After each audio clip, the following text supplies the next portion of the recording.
বৈরী আবহাওয়া উপেক্ষা করে প্রতিদিন জীবনের ঝুঁকি নিয়ে গজারিয়া থেকে মুন্সিগঞ্জে মেঘনা নদী পাড়ি দিচ্ছেন অন্তত 10,000 মানুষ।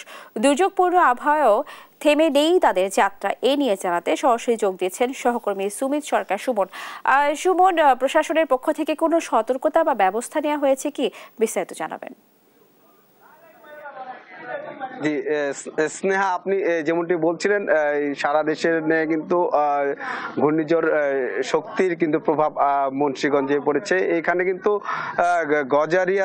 গজারিয়া থেকে মুন্সিগঞ্জ জেলা সদরে আসতে কিন্তু এই মেঘনা নদী পার হয়ে কিন্তু এই জেলা সদরে আসতে হয়।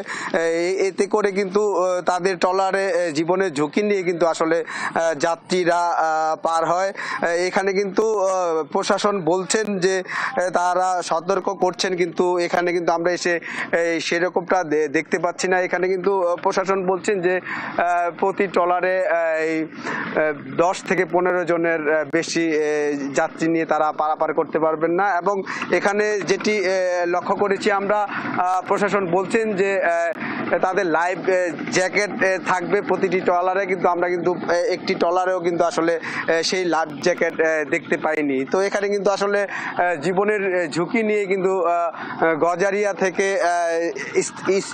স্কুল কলেজের শিক্ষার্থীরা কিন্তু জেলা সদরে আসেন এবং এখানে যারা চাকরিজীবী আছেন, বেসরকারি এবং সরকারি চাকরিজীবী, তারাও কিন্তু প্রতিদিন প্রায় 10 থেকে 12,000 মানুষ কিন্তু এই উত্তাল মেঘনা পাড়ি দিয়ে কিন্তু তারা জেলা সদরে আসেন। তো এখানে সব মিলিয়ে কিন্তু আসলে উত্তাল এই মেঘনা পার হয়ে তাদের আসতে হয়।